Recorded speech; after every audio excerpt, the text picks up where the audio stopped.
जुड़ चुके हैं वैली एक्सप्रेस न्यूज़ के साथ। 2024 चल रहा है। क्या आज भी कोई फैमिली एक वक्त में खाना खाती है? मैं इस वक्त एक फैमिली के साथ हूँ। वो कम्युनिटीज़ तो मुस्लिम है। क्या उनका कसूर क्या है? क्या वो मुस्लिम है? सबसे बड़ी बात ये वो फैमिली है जो पहले काम अच्छा खासा करती थी, काम था, और उसके बाद हुआ क्या, मोनेटाइजेशन के बाद बिजनेस ठप होते चले गए, कामकाज ख़त्म होते चले गए। पहली फैमिली बताता हूँ आपको। ये वो माँ है जो अपने बच्चों का पालन पोषण करती थी, खुद कढ़ाई कर यानी कि काम करती थी। आज हालात ये हैं कि आज काम नहीं कर पा रही। ये वो बेटी है, ये वो बच्चे हैं सारे, सभी जो बच्चे हैं वो इस वक्त यहाँ पर है। पहली माँ से जानने की कोशिश करूँगा कि आखिरकार आज का जो वक्त है, क्योंकि केंद्रीय मंत्री ये कहते हैं वेल सेटेड जो है वो फैमिलीज़ है जो डिस्प्यूट होकर कश्मीर से आई थी, कितनी वेल सेटेड है, क्या वो एक वक्त का खाना खा पा रहे हैं? सबसे बड़ी बात, अर्ली बंद हो चुका है। अर्ली पर ही गुजारा चल रहा था, बच्चों का पालन पोषण चल रहा था, लेकिन अब वो भी नहीं रहा। पहले इनसे पूछता हूँ, मुझे अपना नाम बता दें आप। रेहाना। रेहाना जी, हाँ जी। ये जो बच्चे हैं आपके, कैसे गुजारा चल रहा है? अभी रिलीफ तो बंद हो चुका है। रिलीफ बंद है, किसी लोग के पास उधारा लेती हूँ, वहाँ कर्जा पड़ गया तो वो दे नहीं पाता। सुबह एक टाइम 2 रोटी खाते हैं, शाम को 11 बजे थोड़ा खाना देती है दाल के साथ, और कुछ नहीं मिलता है। बीमार है, दवाई है ही नहीं किसी की। जे बड़ो बच्चा बीमार है उसको भी दवाई नहीं है। वो बच्चा कॉलेज नहीं जा पाता, जो चंडीगढ़ जाएगा उसको भी पैसा नहीं है। एक छोटा तो स्कूल बुलाता है, मैं नहीं भेजता है। जो बड़ो बेटी की इसको उधारा करके हम कॉलेज भेजा। बस हमारे यही काम, पैसा निकलेगा तो हम बहुत सुखी रहूँगी। रेहाना जी, आप पहले कुछ काम करती थी? हाँ, हम शाल कटाई करते थे, और एक साल हम टांका गिर गया तो हम नहीं चल पाता, काम भी नहीं करते, वो लग गया है यहाँ पे। और इसके पापा तुलमुल जाने का टाइम हुआ, एक्सीडेंट हो गया, उसको काम भी नहीं हुआ। अभी बेचारी बहुत मुश्किल है, यहाँ आ भी नहीं पाता, कैसे आ जाएगी यहाँ पे? ठीक होगा तो आप आएगी। ये बच्चे स्कूल जाते हैं? ये हाँ, स्कूल जाती है। पेपर दिया कि पैसे नहीं फीस भरने के। अभी कौन से स्कूल में जाते हैं? हाई सेकेंडरी हाई स्कूल जोगती हाई सेकेंडरी। जोगती हाई सेकेंडरी हाई स्कूल।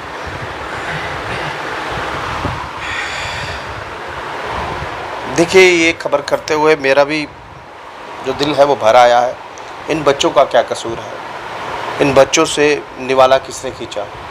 इन बच्चों की जो परवरिश का सहारा था वो किसने खींचा? वो मैं इसलिए बोल रहा हूँ क्योंकि रिलीफ बंद कर दिया गया है। पिता जो काम करने के लिए कश्मीर में आते जाते रहते हैं, जो माँ खुद काम कर इन बच्चों का पालन पोषण कर रही थी, अब वो भी नहीं कर पा रही क्योंकि खुद भी बीमार है। ये बेटी जो कॉलेज जाना चाहती थी, फीस नहीं दे पाने हैं। वो बच्चे जो भाई बहन हैं या हाई सेकेंडरी में कहीं ना कहीं, अब सरकारी स्कूल ही कहा जाए, वहाँ पढ़ते हैं, वहाँ पढ़ते हैं ये लोग। और सबसे बड़ी बात मैं आपको बता दूं कि लगातार रिलीफ बंद है। अब यहाँ आ जाए, हम इस तरफ आ जाए। और ये बड़ा बेटा, इनसे मैं जानने की कोशिश करूँगा। देखिए, ये मैंने सोचा था कि थोड़ी बहुत प्रॉब्लम होगी फैमिली में, लेकिन यहाँ तो बहुत ज़्यादा प्रॉब्लम निकल। सर, यहाँ तो बहुत ज़्यादा प्रॉब्लम है। ऐसी बात है कि जा के थक गए, बोल के थक गए। जिससे मदद मांगनी थी कर दिया, अभी कोई आगे पूछता भी नहीं आके। जिसने जितना करना था कर लिया, हाथ जितना फैलाना था फैला लिया। आज के टाइम तो कोई देता भी नहीं, ना कोई रिश्तेदार पूछता, ना अपने कोई पूछता है, ना हमारे यहाँ कोई पूछने वाले हैं। हम क्या खाते क्या नहीं खाते, 2 टाइम का खाते बड़ी मुश्किल से, ना किसी को बाहर ना पता चले। हम खाते अपने आते हैं जाते हैं, तो कोई पूछता है कि क्या करेंगे। आते हैं, मैं खुद अभी 1 महीना पहले मैं खुद बीमार पड़ा हूँ। वहाँ बहुत इलाज का खर्चा था, नहीं लग पाया। आ गया घर पे, जो इलाज करना था दवाइयों में थोड़े ग्लूकोज चढ़ा के घर आ गया। अभी तो टेस्ट दवाई थे, दवाई भी नहीं कोई पूछता। मुझे पेनक्रियाज है, तो अभी मैं लगभग 2nd स्टेज पे हूँ। ऐसा मान लीजिए कि मुझे महीनों में कि 2-3 महीनों में अटैक आ जाता है, खाना ब्लॉक हो जाता है, तो जितना खाना खाता हूँ सारा बाहर आ जाता है। तो मेरा पढ़ाई भी ज़ाया हो जाता है। 1-2 महीना टोटल रेस्ट करने के लिए घर भेज देते हैं। अभी मुझे कुछ 20 दिन पहले हो के आया हूँ मैं, वहाँ पे बोल रहे थे कि बहुत सारे टेस्ट होंगे, उसके लिए पैसे लगेंगे। आयुष्मान कार्ड लगता है पर वहाँ लगता नहीं है, बोलते क्योंकि आपको हॉस्पिटल में रहना पड़ेगा तब जाके आपको फ्री मिलेगा, नहीं तो ऐसा कुछ फ्री नहीं मिलेगा आयुष्मान में। दवाई तो दूर की बात है, 1-2 दवाई देते, बाकी कोई दवाई मिलती नहीं वहाँ पर आयुष्मान में। आयुष्मान हमेशा इस्तेमाल किया, कभी इस्तेमाल नहीं आया आयुष्मान, जब इस्तेमाल किया। ये जब रिलीफ चलता था या रिलीफ जब मिलता था तो तब घर का गुजारा हो सकता था? मुश्किल तभी भी नहीं होता था घर पे। आज तो मुश्किल हो गया क्योंकि उस टाइम पहले हम छोटे थे तो चल जाता था, पर आज नहीं चलता। रिलीफ घर पे आता है तो या तो हमारे थोड़े पढ़ाई में खर्चा हो जाता है या खाने पीने में, बाकी फिर पूरा महीना कैसे चलता है वो हमको पता है कि पापा को पता, पापा कैसे कर पाते थे। मैं तो अभी कुछ कर नहीं रहा क्योंकि मैं पढ़ाई कर रहा हूँ, तो मैं कह नहीं सकता हूँ कि अभी मैं बीमार भी हूँ तो लोग आगे पीछे बोलते भी हैं कि आप बड़े हो, कुछ कर लीजिए, काम शाम पापा से क्यों करा रहे हो काम। तो अभी है, अभी मैं पढ़ाई चल रही है, अभी काम भी चल रहा है, अभी बीमार भी हूँ तो अभी डॉक्टर भी मना करते कि 1-2 जगह काम किया था मैंने तो वहाँ भी मेरे को लोड आ गया, तो मैं बीमार पड़ गया, मुझे प्रेशर हो गया कि फिर डॉक्टर ने साफ साफ मना किया कि जब तक आप ठीक नहीं होंगे आप काम नहीं कर सकते हो, आप पे प्रेशर आ जाएगा, फिर आपको बहुत सीरियस हो जाएगा कल को, फिर कल को कोई इसका इलाज नहीं है, आपको फिर बेड रेस्ट करना पड़ेगा, फिर वो कल को आपकी बड़ी दिक्कत हो जाएगी। तो फिर इसमें हाथ कसी टंगे पे लग जाती है तो उसमें इंसान क्या ही कर सकता है। खाना पीना अगर होता है तो हम किसी से पूछ लेते हैं या कोई आके हमको दे देता है या हम किसी को बोल के रखते हैं कि सर कुछ हो तो बताइए। रिश्तेदार तो कोई पूछता भी नहीं है, अगर पूछेगा तो दोस्त होते हैं वो आ जाते मदद कर लेते हैं, नहीं तो ऐसा कोई पूछता नहीं हमको। यहाँ पर आगे पीछे लोग हैं वो मदद कर देते हैं, अगर उनको पता लगता है कि ऐसे इनके घर पे दिक्कत है तो वो जितना उनसे होता है वो कर लेते हैं, नहीं तो फिर यहाँ पर कोई पूछता नहीं है। 2 टाइम का खाना भी हमको बड़ी मुश्किल से मिलता है सर। यहाँ पर अगर खाने की बात कीजिए तो घर की हालत तो बहुत ख़राब है, ये कहने की बात नहीं कि इंसान कितना बोल पाएगा, पर दिख जाता है इंसान का, आगे पीछे से पता लग जाता है कि इंसान की क्या हालत है। तो मैं बोल के थक गया हूँ, इधर भी उधर भी। आज आप आए हमारे घर पे पूछने के लिए या हाल चाल पूछने के लिए कि कितना बंद है, कब तक बंद है, क्या घर की हालत है, हम आपको बता। 11 महीने से ऊपर ही हो गया सर, 11 महीने से ऊपर ही हो गया सर अभी तो बहुत। अभी घर की इतनी हालत है बहुत ख़राब, घर में 1 रुपये नहीं है अभी। पापा कुछ देंगे तब जाके घर पे कुछ आएगा खाने के लिए। ये हमारे साथ वाले अंकल जी ने कल परसों कुछ दिया, आटा कुछ ला के दिया था, हमने बात की थी, उन्होंने उसी टाइम ला के दिया। तो वो भी बोलते कि रिलीफ का कुछ पता लगा कि नहीं लगा, ऐसे घर की तो बहुत हालत ख़राब हो जाएगी। कमाने वाला घर पे एक था, उनको भी लग गया चोट, क्योंकि उनका आना जाना लगता था शाल का काम करते थे ले जाते थे, काम करते थे ले जाते थे। उनका भी वहाँ पर थोड़ा एक छोटा सा एक्सीडेंट हो गया बारिश के टाइम पे, तो अभी वो वहाँ पर रेस्ट कर रहे हैं। तो वो भी बोल रहे कि अब क्या ही करेंगे इस पर, अभी मैं भी काम नहीं कर पा रहा हूँ, मैं पैसे भी कहाँ से कर पाऊँगा। अब ये घर की ये हालत है हमारी। ये हालात है माइग्रेंट कैंप जगती के। मुस्लिम फैमिली है, यहाँ सिर्फ कश्मीरी पंडित नहीं रहते, और भी लोग रहते हैं। ये बच्ची पढ़ना चाहती है, वो 2 भाई पढ़ना चाहते हैं, लेकिन पढ़े कहाँ से, रिलीफ बंद है। और सबसे बड़ी बात, जो घर का मुखिया था कमाने वाला, उसको भी चोट आई है।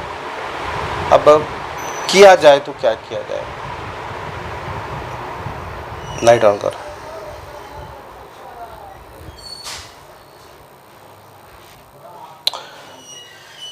अब लाइट भी बंद हो गई है। देखिए, बोलते हैं गरीब को खुदा की मार, वही यहाँ पर हो रहा है। अब रिलीफ कमिश्नर ने रिलीफ बंद कर दिया है, और इन बच्चों का जो थोड़ा बहुत निवाला था, यानी कि 2 वक्त का खाना मिलता था, वो भी बंद हो गया है। लगभग 1200 से ऊपर फैमिली का रिलीफ बंद है। क्या आप जान सकते हैं कि इस फैमिली के साथ क्या बीत रही है। मैं खुद यहाँ पर आकर एक भावुक हो चुका हूँ।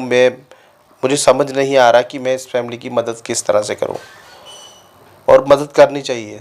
देखिए, कम्युनिटी बिलोंग नहीं करती, इंसानियत होनी चाहिए दिल में। पहली इंसानियत है, उसके बाद कम्युनिटी है। कोई मुस्लिम है, कोई हिंदू है, कोई पंडित है, ये उसके बाद की बात है। लेकिन ये बच्चे आखिरकार कौन सी पॉलिटिक्स का शिकार हुए। भारतीय जनता पार्टी ने कहा वेल सेटेड हैं लोग अपने घरों में अच्छे से खा पी रहे हैं। ये मैं नहीं बोल रहा, केंद्रीय मंत्री बोल रहे हैं। अगर अच्छे से खा पी रहे हैं, ये जो माँ, इसके साथ जो बच्चे बैठे हैं, इनका कसूर क्या है। कसूर यही है कि ये रिलीफ होल्डर है। जो आप इनको दे रहे थे, आपने वो भी बंद कर दिया। किसके कहने से। कमिश्नर साहब, अगर ये आप वीडियो देख रहे हो, या और लोग ये वीडियो देख रहे हो, आप ये कोशिश कीजिएगा, कम से कम कुछ फैमिलीज़ जो नीडी हैं, जो सिर्फ रिलीफ पर निर्भर हैं, बच्चे क्या करेंगे, कहाँ जाएंगे। आज के वक्त में महंगाई आपको पता है कितनी है। 100 रुपये से नीचे कोई दाल नहीं है। दूध आप ला नहीं सकते क्योंकि 60 रुपये लीटर मिलता है। गैस सिलेंडर लगभग 955 रुपये का है। तो कहाँ खाएंगे, कहाँ जाएंगे, कैसे चलाएंगे, मुझे ये आप बताइए। 13,000 मात्र मिलता था, वो भी आपने बंद कर दिया। 11 महीने से मिला ही कुछ नहीं। बच्चों की फ़ीस स्कूल में नहीं जा रही। बेटी कॉलेज में पढ़ना चाहती है लेकिन नहीं पढ़ पा रही। अगर कोई एनजीओस इस वक्त मुझे देख रही है या कोई भी सामाजिक कार्यकर्ता अगर मुझे देख रहा है, वो कोशिश ये कीजिएगा, इस फैमिली को देखिए। ये फैमिली मुस्लिम ज़रूर है, पहले एक इंसान है। इंसानियत के नाते ही सही कम से कम इन फैमिलीज़ की जो मदद है वो होनी चाहिए। मैं इसलिए बोल रहा हूँ क्योंकि कमिश्नर ने रिलीफ बंद किया है, किसके कहने से किया है, क्यों किया है, मुझे उससे कोई लेना देना नहीं है। मुझे ये कहना है कि अगर आप किसी की मदद कर पाए तो कम से कम इंसानियत जो है वो हमेशा ज़िंदा रहेगी। वो इसलिए बोल रहा हूँ क्योंकि धर्म के नाम पर सब पैसा खर्चते हैं। क्या किसी ने किसी कर्म के नाम पर पैसा खर्चा है? कभी किसी की मदद की है? अगर नहीं की है तो प्लीज़ कीजिएगा। मैं इस फैमिली का भी अकाउंट नंबर जो है अपनी डिस्क्रिप्शन में डालूँगा। अगर आपको लगे कि ये फैमिली नीडी है तो आप इनकी मदद ज़रूर कीजिएगा। अगर आपको ये लाइव अच्छे लग रहे हो तो अपनी महत्वपूर्ण राय जो है कमेंट बॉक्स में जो रखिएगा और इस वीडियो को ज़्यादा से ज़्यादा शेयर कीजिएगा। नमस्कार।